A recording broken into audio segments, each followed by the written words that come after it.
Very good afternoon, dear students. Sorry to submit this late. I was stuck in the serpentine queue in the Badla High School for vaccination of my mother. But somehow chaos was there and I could not have it. And I had to return home without any result. So, we were discussing paragraphs and all the things which are associated with it.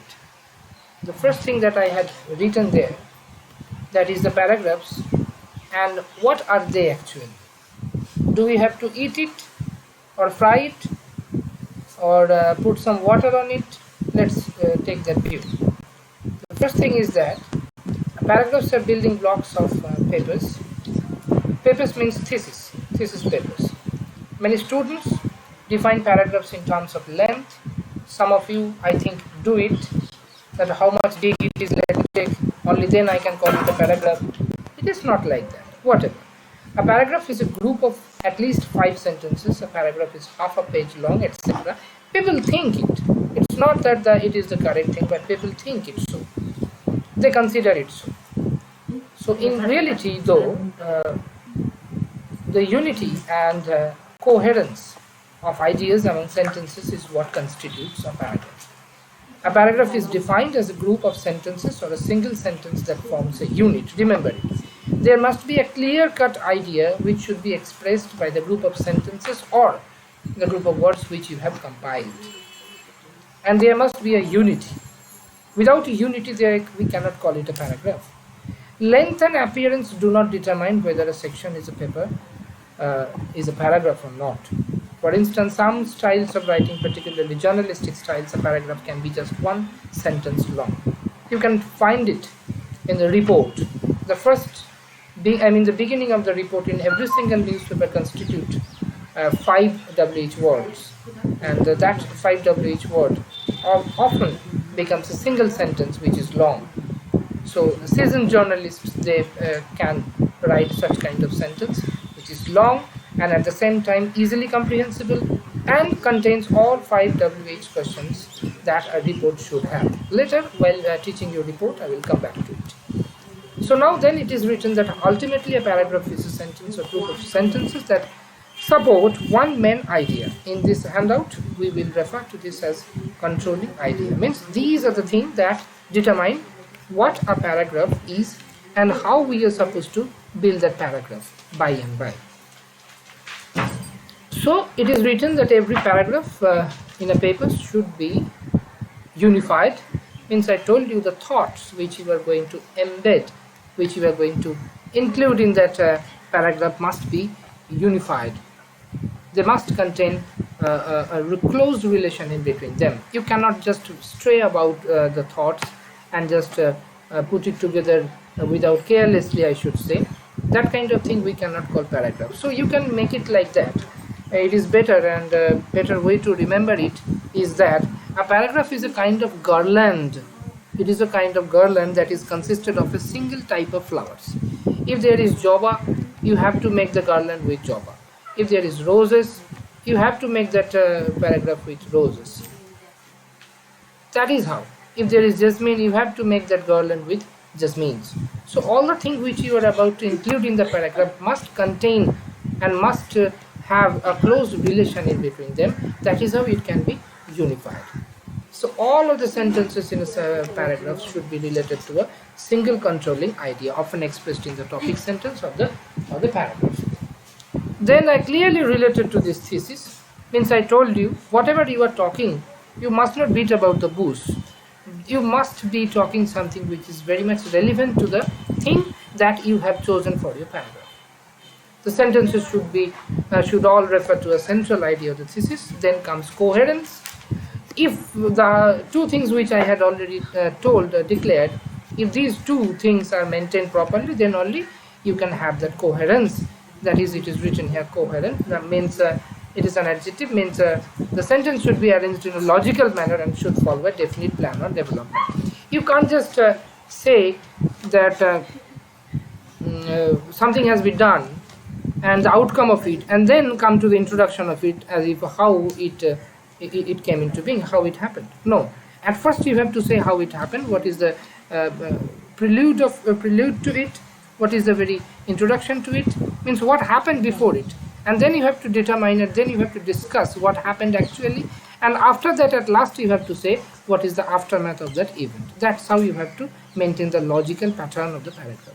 Then well developed, yes, every idea in the paragraph should be adequately explained and supported through evidence and the details that work together to explain the paragraph's controlling idea.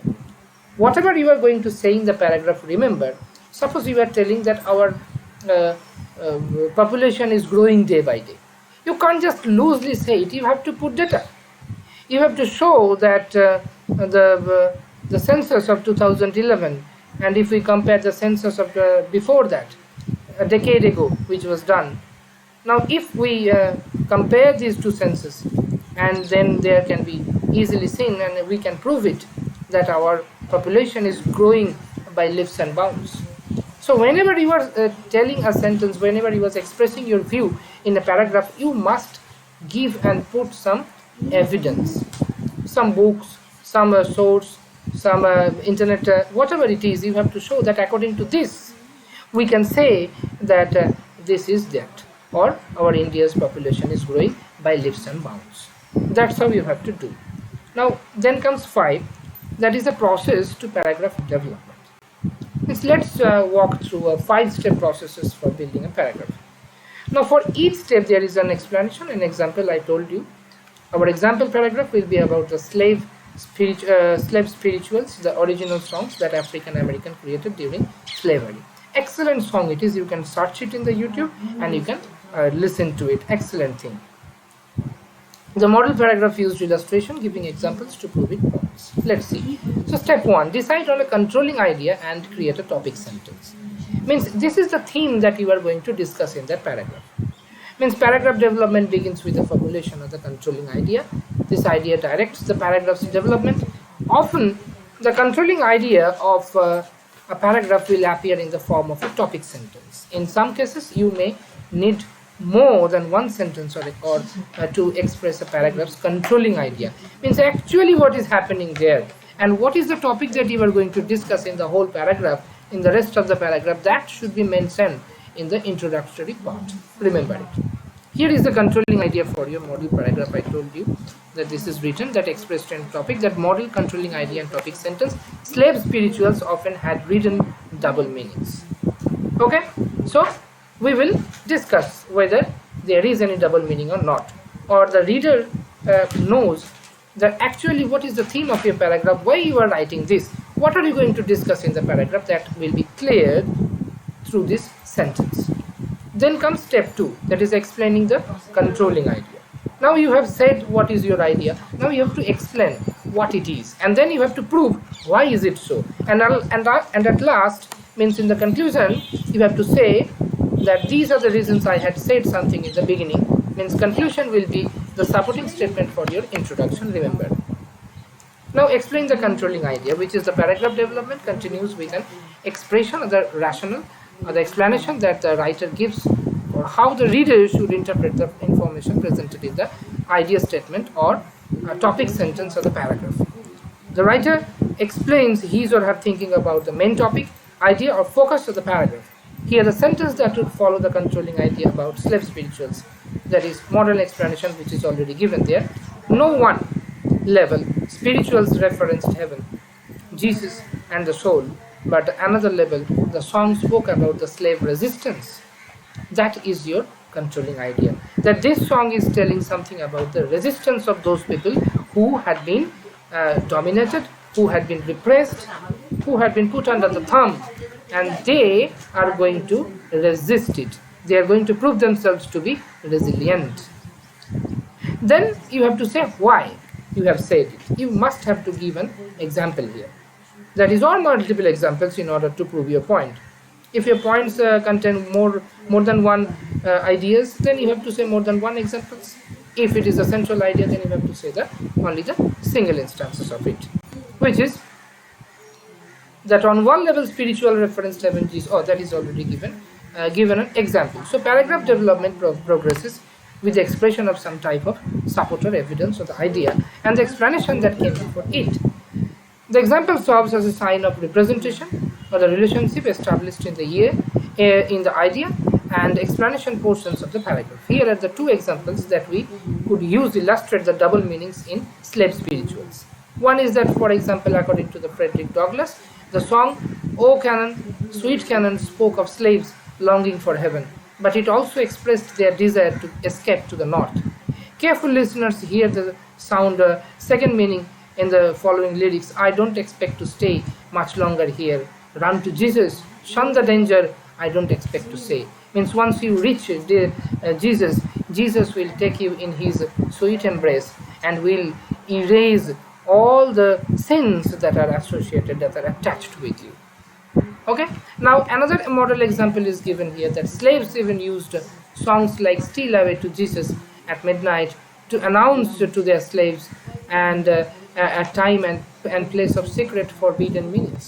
Means I told you that there is a several meanings, that here are two examples of it, and it is written that here it is written that on one level spirituals referenced heaven, Jesus the soul, but on another level the song spoke about slave resistance. So the second explanation, that is model explanation B, talks about the song being the resistance for the slave. This used to encourage them, this used to kindle their courage, their bravery, their valor, in order to fight something that was there, that was almost formidable before them. Same thing happened in the during the freedom struggle movement in India, where Vande Mataram and another one was that it is I'm telling you, Vande Mataram, written by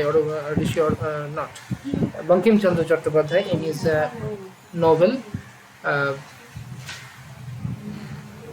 The name of his novel was, this was a particular thing of the novel, I'm forgetting the name particularly, okay, later I will tell you.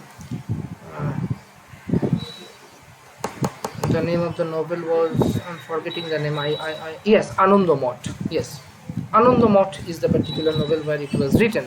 And all those nationalists who were struggling hard, risking their own lives in order to snatch freedom from the clutches of the British, they found a certain encouragement, a certain uplifting ability for their spirits in that very particular chanting Vande Mataram. That's how themes and there are lines which appeals to someone else, and probably something else which was the author was trying to say through the lines.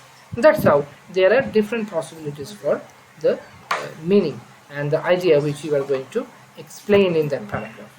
So later the other steps I will discuss in our next video. Till then, you choose a song, you choose a theme, or whatever it is, and then in that theme and in that song you try to find out the central idea and try to put it into words, and then you send it to me. It will be very much a pleasure for me to have all these things from you. So that's all for today, students. Tata, we will meet again.